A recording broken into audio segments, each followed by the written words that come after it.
시편 130편 말씀을 우리 윤우가 봉독하겠습니다.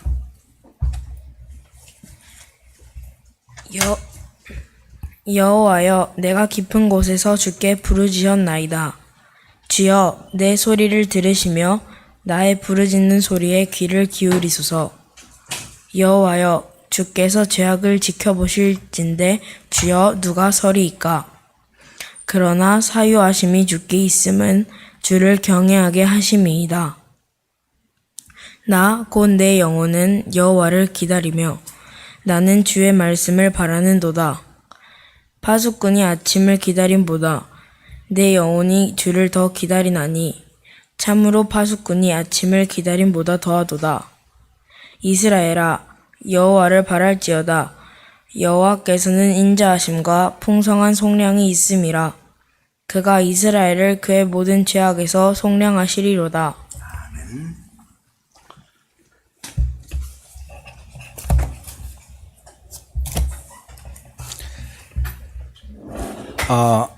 본문은 성전에 올라가는 노래 중에 하나입니다.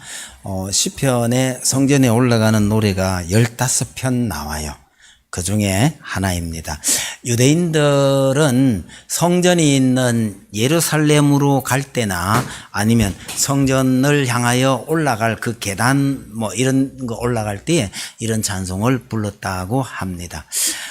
오늘 우리는 성전이 아니라 하나님께 예배하러 나아갈 때 이런 찬송 부르는 게 옳지 않느냐, 그렇게 생각이 됩니다. 아니, 좀 넓게 생각해 보면 우리가 평생을 하나님 앞에서 살고 있으니까 우리의 삶 전체를 통해서 이런 노래를 부르며 사는 것이 맞겠다, 그런 생각이 듭니다. 이게 여기에 곡조를 붙여서 찬송처럼 부르는 분들도 많이 계시고, 또 한국교회도 시편 찬송을 불러야 된다고 하는 분들도 많이 계십니다만은, 어쨌건 이런 노래를 부르는 이런 심정으로 우리가 하나님 앞에 살아야 할 거다라는 생각을 해봅니다. 본문에 여러 가지 특징이 있는데 그 중에 가장 대표적인 것이요, 이 짤막한 시편에 하나님의 이름이 아주 많이 등장합니다. 여호와라는 이름이 5번 나오고요, 주라는 말이 6번 나옵니다. 유대인들이 여호와란 하나님의 이름을 함부로 부르지 않았다는 것은 잘 아시죠? 발음하지 않았을 뿐만 아니라 글자를 쓸 때도요, 이 여호와란 글자를 쓰게 되면 쓰던 붓을 버려놓고 다른 새 붓을 꺼내가지고 새로 썼다고 합니다. 그럴 정도로 이 말은 함부로 입에 담지 않고 소중하게 여겼었는데, 이 이름이 이 짧은 시편에 왜 이렇게 많이 등장할까요? 여호와라는 이름은 조상들에게 하셨던 그 언약을 충실하게 이행하는 분이라는 의미가 담겨 있습니다. 그리고 주라는 표현이 이렇게 많이 등장하는 것은 여호와는 우리의 주인이시다, 그런 뜻인데, 이스라엘의 주인은 그 종과 주인의 관계는 이게 다른 나라 일반적인 종과 주인의 관계는 많이 달라요. 이스라엘의 종은 그 주인이 함부로 다루는 그런 종이 아닙니다. 어쩔 수 없이 종이 된 자를 주인은 6년 동안 잘 보호했다가 6년 뒤에 자립할 수 있도록 내보내는 일종의 보호자 역할을 하는 것이 이스라엘의 주인입니다. 그래서 여호와라는 이름과 주인이란 말이 많이 등장하는 것을 합쳐서 생각을 해보면, 이 찬송은요, 하나님은 우리 조상들과 맺은 언약을 지키실 뿐만 아니라 우리의 보호자가 되신 분이시다, 이런 찬송입니다. 이런 찬송의 내용을 살펴보면서 우리 성도들의 삶을, 하나님과의 관계에 있어서 우리 성도가 어떤 삶을 살아야 할지를 한 4가지로 정돈해 보려고 합니다. 첫 번째로요, 성도는 기도하는 삶을 살아야 합니다. 1절 2절 보십시다. 여호와여, 내가 깊은 곳에서 주께 부르짖었나이다. 주여, 내 소리를 들으시며 나의 부르짖는 소리에 귀를 기울이소서. 성도의 삶의 기본은 하나님께 기도하고 내 소원, 내 안타까움, 내 어려움을 하나님께 아뢰는 것입니다. 이런저런 어려움에 처했을 때는 말할 것도 없고요. 좌절하거나 희망이 보이지 않을 때도 하나님을 바라보며 부르짖는 것이 성도의 특권이기도 하고 의무이기도 합니다. 가끔은 성도들 가운데요, 기도해도 잘 안 들어주시던데 그런 분들이 계시는 것 같아요. 모르긴 모르지만 하나님께 제대로 기도하지 않았을 가능성이 참 큽니다. 여러분, 하나님을 알지도 못한 채 소나무 뿌리만 잡고 흔든다고 해서요, 그게 다 기도가 아닙니다. 기도하는 것보다 더 중요한 것은 내 기도를 들으시는 하나님이 어떤 분이신지, 이런 기도를 하면 하나님께서 어떻게 생각하실지 이걸 아는 것이 더 먼저라는 이야기입니다. 하나님의 뜻에 절대적으로 순종할 마음도 없이요, 자신의 이익만 생각하면서 열심히 매달리는 것은 제대로 된 기도가 아닙니다. 좋은 예가, 하나님께서 기뻐하시는 일이 아니라고 하는데도 우리에게도 이방인들처럼 왕을 세워주세요라고 졸라대던 그 이스라엘 백성들의 부르짖음이 좋은 예가 될 겁니다.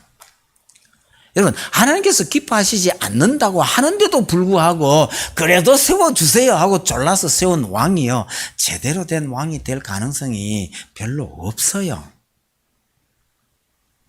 사울왕이 결과적으로 실패하게 됐지만 그 근본 원인을 찾아보면 이런 측면도 있다는 것입니다.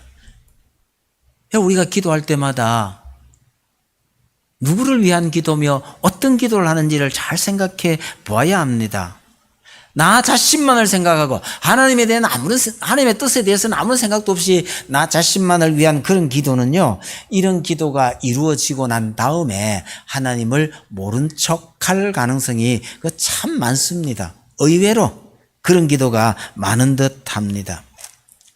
정말 어려울 때 간절하게 기도하고도요, 형편이 풀리면 잊어버리는 경우가 적지 않습니다. 이건 참 하나님께서 주시는 복을 스스로 거둬 차는 행위나 별반 다르지 않습니다. 저도 지난 시절 되돌아보면 정말 간절하게 기도하던 때가 있었습니다. 가장 대표적인 경우가 제가 생각나는 것이 한 3가지 정도가 있는데요. 여러분, 고등학교 때 은행 시험 준비한다고 상고 다니면서 길을 바꾸기로 마음먹는 게 참 쉽지 않았습니다. 지금 생각하면 별거 아닐 수 있을런지 모르겠지만 그 당시 제 입장에서는요, 인생 전체가 걸린 진로 문제로 한 2년간 정말 간절했죠. 고3 때도 새벽기도 나갔으니까 얼마나 간절했을지 짐작이 갑니다. 여러분, 2번째는요, 남자들이 아마 제일 간절하게 기도할 때가 위태위태한 연애를 할 때가 아닐까, 그런 생각이 듭니다.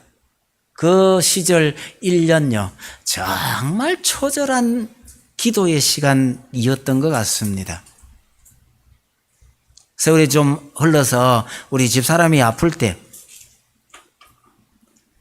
일단은 하나님 살려주세요, 이 기도는 꽤 길었습니다. 그렇게 기도하던 그때의 간절한 마음과 그 후에 하나님께서 베풀어 주신 은혜는요, 제가 평생 잊지 못합니다. 힘들고 어려운 때가 없는 사람이 어디 있습니까? 다 있습니다. 그럼에도 흔들리지 않고 감사한 마음으로 지금까지 살 수 있었던 그 비결이 그때 그 기도와 그 응답이었다고 고백할 수가 있습니다. 요즘은 그런 간절함이 많이 약해진 듯 합니다. 그러나 한국 교회를 생각해보고 우리 교회의 장래를 생각하면 걱정이 참 많습니다. 어려워도 기도하고 평탄할 때도 기도해야 합니다. 예수님의 모범을 따라서 범사의 기도로 하나님과 교제하는 것이 정말 중요합니다. 기도는 호흡이요, 하나님과 동행하는 방법이기도 합니다. 우리의 삶 자체가 기도하는 삶이 되기를 간절히 바랍니다. 성도들의 두 번째 삶의 모습은 참회하는 삶이라고 할 수가 있습니다. 3절 4절 보십시다. 여호와여 주께서 죄악을 지켜보실진대 주여 누가 서리이까? 그러나 사유하심이 주께 있으면 주를 경외하게 하심이니이다. 여러분, 정말 삶의 깊은 심련에서 하나님만 바라보면서 간구하던 시인이 문득 자신을 돌아보니 도저히 주님 앞에 설 수 없는 죄인의 모습이 보이는 겁니다. 하나님 때문에 자신의 모습을 제대로 보게 된 것입니다. 하나님이 우리의 거울이 되신다는 뜻입니다. 거울이 없으면 사실은 자기 모습을 잘 모를 수도 있죠. 얼굴에 뭐가 붙었는지, 머리에 새집이 생겼는지 안 생겼는지 이런 거 알기 좀 어렵잖아요. 옛날 얘기입니다만은 새벽 기도에 급하게 나온 목사님이요, 런닝에다가 넥타이를 메고 나와가지고 성도들이 새벽 기도 내내 웃음을 참느라고 애를 먹었다는 얘기도 있습니다. 어쩌다 보니까 늦어가지고 거울 한번 들여다볼 틈도 없이 급히 나오다 보니까 생긴 일 아닌가 싶기도 해요. 여러분, 목사님들도 새벽 기도 나오는 게 그렇게 쉬운 일은 아닙니다. 사실은요. 그래서 제가 서울 있을 때 새벽 기도 시작하기 한 5분 전쯤이면 오늘 담당이 누군데 나왔나 안 나왔나 찾아보는 버릇이 좀 있었거든요. 근데 5분 전에 안 보여요. 그래서 살짝이 나가서 전화 걸었습니다. 내가 대신할까? 그러니까 목사님 3분이면 됩니다. 이러더니 진짜 3분 만에 쫓아오더라고요. 그러니까 부목사님들 모였을 때 제가 이야기를 했어요. 새벽에 인도자가 안 보이면 내가 전화를 해줄까 말까 물었더니 해달래요. 담임 목사님이 전화하면 부담이 되는데 같은 부목사거든요. 나이 많기나 적기나 간에 같은 부목사니까 부담이 적게 되니까 해달래요. 그럼 5분은 너무하고 사택이 바로 가까이 있기 때문에 3분이면 뛰어온대요. 10분 전에 내가 연락하는 걸로 그리 하자. 이래가지고요, 제가 스스로 일 하나 만들어가 10분 전이면 꼭 살펴보고 안 보이면 전화해주고, 젊은 부목사들이 그걸 굉장히 좋아하더라고요. 일찍 일어나는 게 쉬운 일은 아닙니다. 거울 얘기하다가 옆으로 샌 겁니다. 여러분, 하나님을 알아야 우리 인생의 참모습이 보입니다. 하나님께서는 말씀을 통해서 자신을 우리에게 보여주셨는데 이 말씀을 통해서 하나님을 제대로 알아야 우리 인생이 어떤 존재인지를 정확하게 알게 됩니다. 여러분, 사람들 사이에서도 거울이 중요하잖아요. 혼자 뛰면 항상 1등 하는 사람, 잘 뛰는 사람이에요? 못 뛰는 사람이에요? 잘 모릅니다. 혼자 뛰니까요. 항상 1등이죠.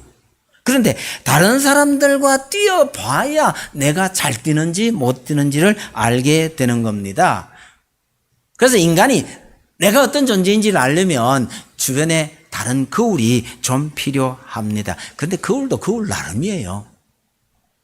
면이 고르지 못한 거울도 있고요, 더러운 거울도 있고 나쁜 거울도 있습니다. 지금은 우리가 거울로 보는 것 같이 희미하나라는 말씀이 있잖아요. 이 말씀에 등장하는 거울은 아주 옛날 청동 거울, 면이 고르지 않은 그런 거울을 가리킵니다. 그런 거울로 이렇게 보면요, 사람의 모습을 정확하게, 자기 모습을 정확하게 보기가 좀 어렵죠. 우리 주변에는 자신의 실력을 감춘 채 그에게 내기를 하는 경우가 종종 있습니다. 이런 사람을 상대하는 경우에는 자신의 모습을 정확하게 가늠할 수 없는 그런 거울이 되기 때문에 잘하면 큰 낭패를 당하기도 합니다. 나쁜 거울이죠. 전에 제가 칼럼에 한번 썼습니다만은 대학생이 그리 흔치 않던 옛날에요, 시골에서 대학까지 온 아이들의 공통점은 어릴 적에 정말 천재다 라는 소리를 듣고 자랐다는 겁니다.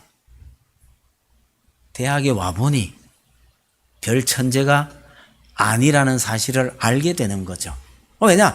어릴 적에는 주변에 있던 거울들이 또 좀 다 시원찮았기 때문이라는 겁니다.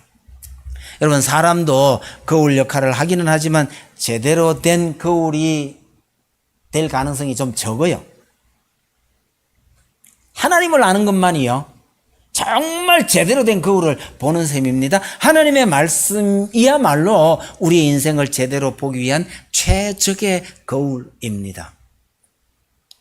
요즘 수요일과 주일에 에스겔서를 공부하고 있는데요. 에스겔서에서 가장 많이 반복되고 있는 말씀이 무서운 심판을 당하고 나면 그제야 너희가 여호와, 내가 여호와인 줄을 알리라 라는 구절입니다. 진짜 혼나기 전에는요, 하나님을 몰랐다는 얘기잖아요. 뒤집어 말하면 하나님을 몰랐기 때문에 그렇게 무슨 심판을 당한다는 뜻입니다. 에스겔서가 48장까지 있는데 이 표현, 너희가 나를 여호와인 줄 알리라, 이 표현이 한 70번요. 비슷한 표현들이 여러 개 더 있기 때문에 넘을 수도 있고 안 넘을 수도 있지만 거의 70번 정도 반복되어 나옵니다. 하나님을 아는 것이 얼마나 중요한 일인지 에스겔서가 잘 보여준다는 말입니다. 나 자신보다도 나를 더 잘 아시는 하나님의 말씀에 귀를 기울일 때야 진정한 모습을 보게 되는 겁니다. 여러분들은 여러분 자신을 잘 압니까? 저는 제가 봐도요, 내가 내 자신을 잘 모르겠는데요. 하나님의 말씀이 나를 잘 비춰줄 때야만이 내가 어떤 존재인지를 분명하게 알 수 있게 된다는 말씀입니다. 여러분, 하루에 몇 번이나 거울을 보십니까? 자주 봐야 실수를 안 하죠. 자주 보세요. 자칫하면 큰 실수를 할 수 있는 것이 우리 인생이라는 것을 잊지 마시고 자주 거울을 들여다 보세요. 특히 영혼의 거울을요. 내 얼굴, 내 옷매무새 이것뿐만 아니라 내 영혼을 들여다볼 수 있는 그 거울을 자주 들여다보시길 바랍니다. 재미있는 장면을 제가 한번 본 적이 있는데요. 시골에서 아파트 현관 정문 유리문을요, 자꾸 들이박는 염소가 있더라고요. 전문가의 진단에 따르면요, 유리에 비친 염소가 자기 자신이라는 것을 모르고 지금 싸우는 중이랍니다. 시원찮은 거울을 들여다보면서 이런 염소 같은 바보짓을 하지 않기를 바랍니다. 세 번째로 우리의 성도의 삶은 소망하는 삶이어야 합니다. 5절 6절 보십시다. 나 곧 내 영혼은 여호와를 기다리며 나는 주의 말씀을 바라는도다. 파수꾼이 아침을 기다림보다 내 영혼이 주를 더 기다리나니 참으로 파수꾼이 아침을 기다림보다 더하도다 라고 합니다. 여러분, 성도들의 삶은 여호와를 기다리며 사는 것입니다. 얼마나 간절하게 기다립니까? 파수꾼이 아침을 기다림보다 더 기다린대요. 여러분 생에 있어서 가장 간절하게 누군가를, 뭔가를 기다리고 소망하던 일이 무엇이며 그게 뭔지를 한번 생각해 보시면서 이 말씀을 상고하는 게 좋을 듯 합니다. 여러분, 저는 제가 군에 입대한 후에요, 처음으로 보초를 서게 됐는데 겨우 1시간 반이에요. 적이 오거나 위험할 것 하나도 없는, 그냥 서 있다가만 오면 되는데 그 1시간 반이요, 얼마나 길고 긴지요. 아무리 기다려도, 시간이 됐을 것 같은데 아무리 기다려도 교대 근무자가 안 오더라고요. 속으로요, 짜증, 불평을 엄청 했죠. 아무리 쫄병이지만 그래도 교대는 해줘야 될 거 아닌가. 속으로 답답했지만 무슨 방법도 없고요. 설마 한 명은 건너뛰더라도 그 다음 근무자는 제 시간에 오겠지. 그러면서 참으며 3시간이나 보초를 쓰고 내무반에 와서 시계를 보니까 정상적으로 1시간 반에 교대해 준 거였어요.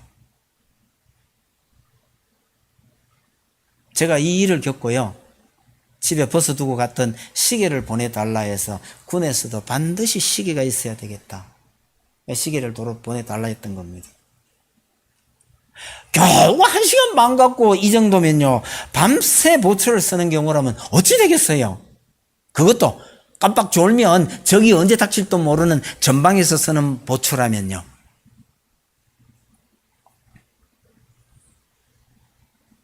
시편 기자가 얼마나 하나님을 간절히 사모했으면 파수꾼이 아침을 기다리는 것보다 더 간절히 하나님을 기다린다고 말했을까요? 여러분, 오늘 우리에게도 이런 간절함이 있는지를 꼭 한번 생각해 보시기를 바랍니다. 오늘 우리는요, 이 땅의 것에 눈이 팔려가지고 하나님에 대한 소망이 그렇게 간절하지 않은 경우가 참 많습니다.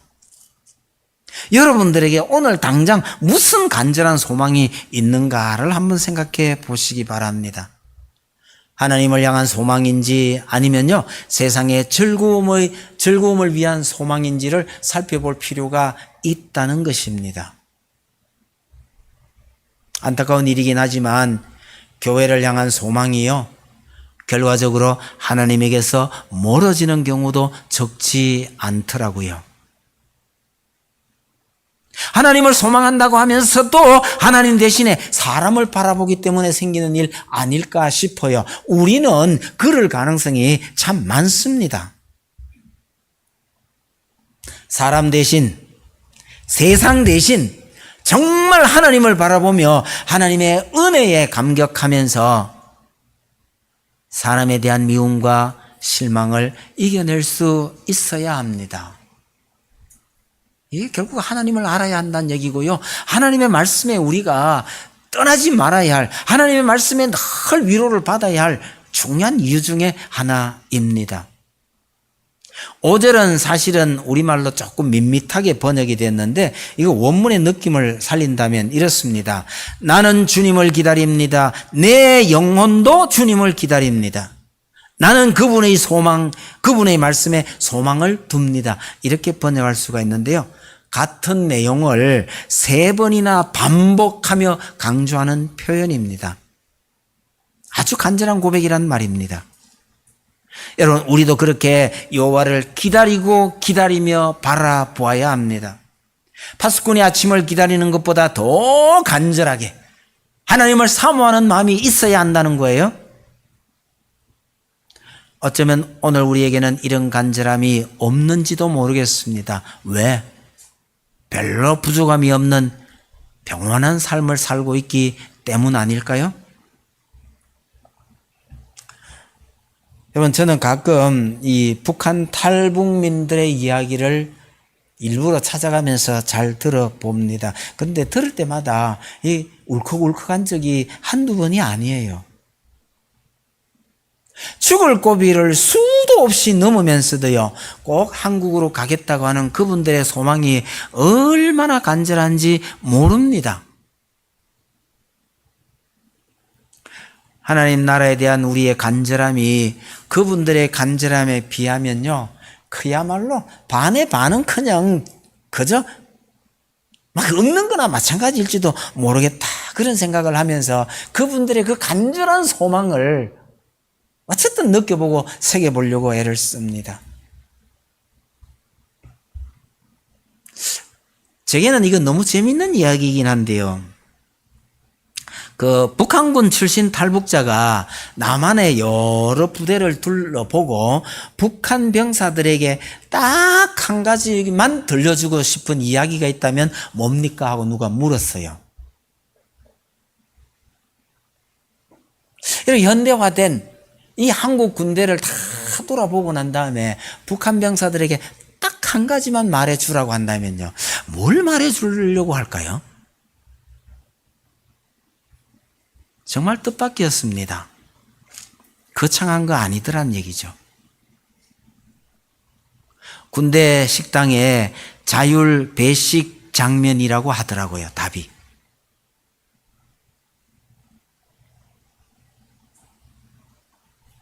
장교나 사병 구분 없이 같은 같은 모습으로 같은 음식을 먹고 싶은 대로 가져다 먹는 그 광경, 그걸 이야기해 주고 싶더랍니다.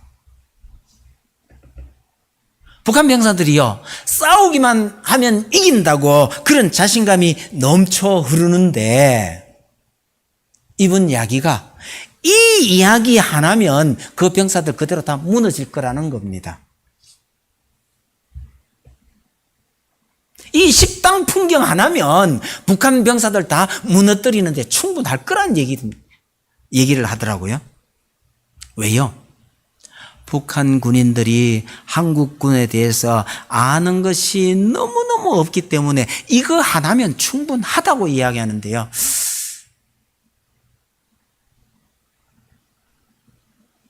제가 공감이 가더라고요.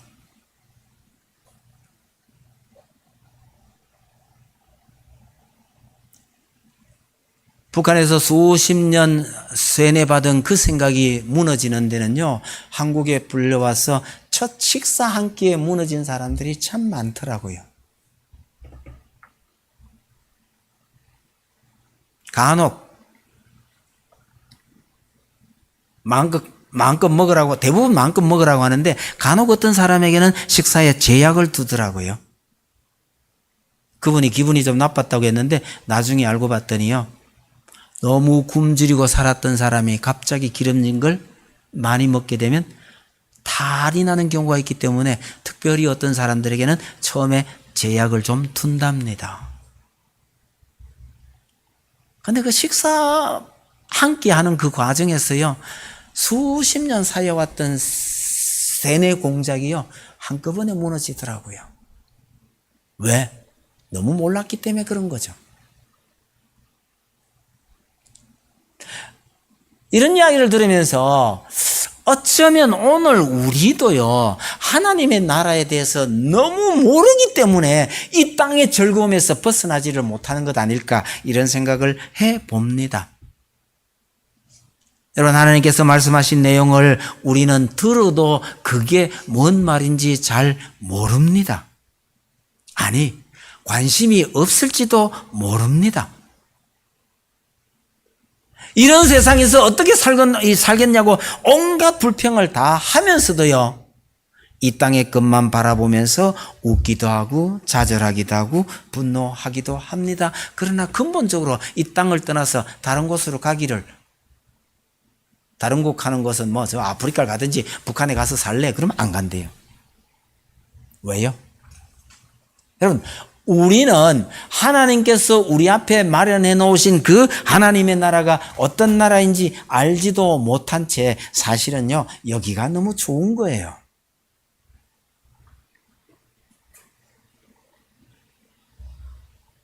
이런 우리의 모습이 어쩌면 북한의 병사들보다 더 어리석은지도 모릅니다. 단지 하나님께서 우리를 부르실 때까지 이 땅에서 우리에게 주신 사명이 있고 우리가 해야 할 일이 있으니 그냥 오늘 하루하루를 열심히 살 뿐이지, 언제든지 하나님께서 부르신다면 기쁨으로 그곳으로 돌아갈 수 있는 이런 소망을 품고 사는 것이 그리스도인이란 사실을 잊지 마셔야 합니다. 마지막 네 번째요, 우리 성도들의 삶은 확신하는 삶이어야 합니다. 7절 8절 보십시다. 이스라엘아, 여호와를 바랄지어다. 여호와께서는 그 인자심과 풍성한 속량이 있음이라. 그가 이스라엘을 그의 모든 죄악에서 속량하시리로다. 4절도 다시 한번 보세요. 그러나 사유하심이 주께 있음은 주를 경외하게 하심이니이다. 하나님께 사유하심이 있다고 말합니다. 여러분, 우리 성도들이 여호와를 기다리며 바라보아야 하는 이유가 무엇입니까? 인자심과 풍성한 속량이 있으니까요. 그리고 사유하심이 그분에게 있으니까요. 오늘날 우리는 나름대로 평등한 사회에 살고 있기 때문에 속량이라는 말에 별 관심이 없습니다. 과거 종이나 천한 신분으로 태어나서 사람 대접을 못 받고 살던 사람에게요, 간절한 소망이 있다면 양민이 되는 거, 쉬운 말로 하면요, 양반이 되는 거 아니었겠어요? 양반이 얼마나 부러웠겠어요. 이 종의 신분에서 천민에서 벗어나서 양반이 될 수 있다면요, 무슨 짓이라도 할 겁니다. 어떤 방법을 써서라도 그 꿈을 이루려 할 것입니다. 여러분, 죄인된 우리 인생이 하나님께 감히 나아갈 수 없었던 우리 인생이 하나님으로부터 받은 가장 큰 은혜가 바로 이 속량입니다.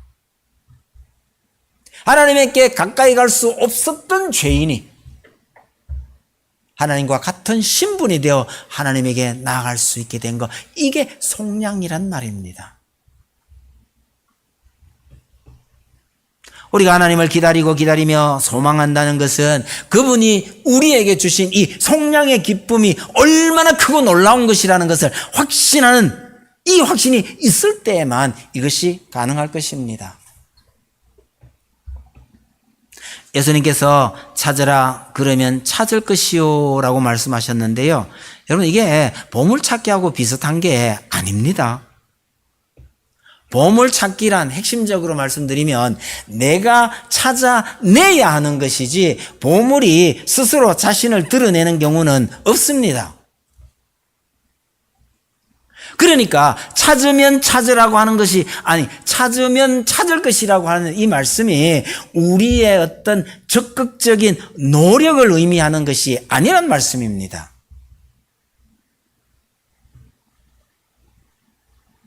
그럼 왜 이렇게 말씀하십니까? 찾으려고 애쓰는 자에게 하나님께서 자신을 드러내신다는 뜻입니다. 거듭 말씀드리지만 보물찾기와 같은 의미로 이걸 이해하시면 안 됩니다. 보물은요, 어떤 경우에도 자기 스스로 우리에게 자신을 드러내는 경우가 없습니다. 성경이 하시는 이 말씀은요, 찾는 자에게 하나님께서 자신을 드러내시겠다는 뜻입니다. 천국은 침노하는 자의 것이라고 말하죠. 침노하는 자마다 천국을 소유하게 된다는 뜻입니다. 여러분, 천국이 왜 그렇게 허약해요? 쳐들어가면 차지한다는데요.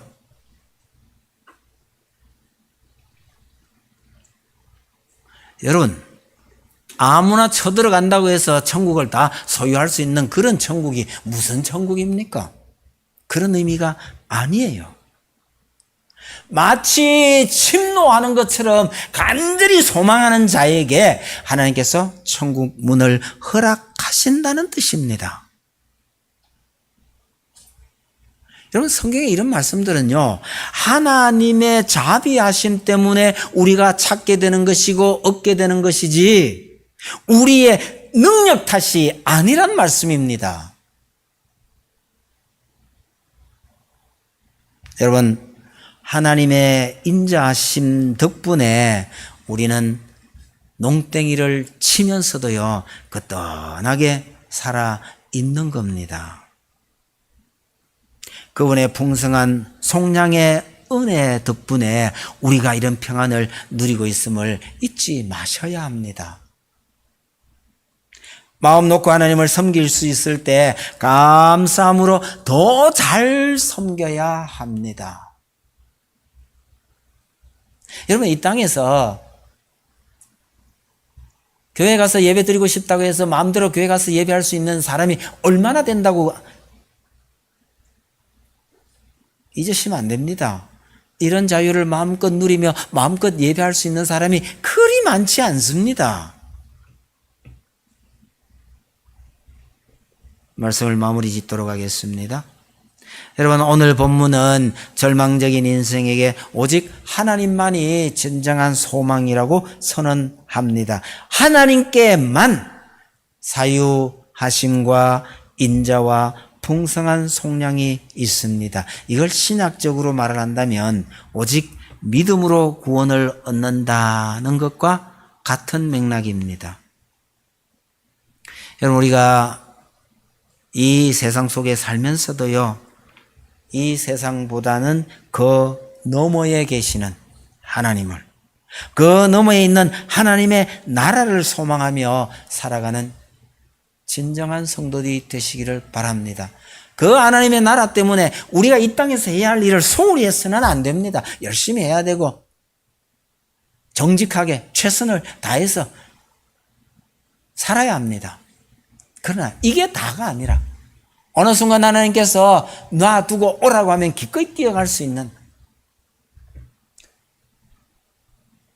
우리에게 있어서 하나님의 나라가 그렇게 소중하고 하나님이 그렇게 귀한 분이심을 잊지 않으며 살아가시는 복된 성도 여러분들이 다 되시기를 바랍니다.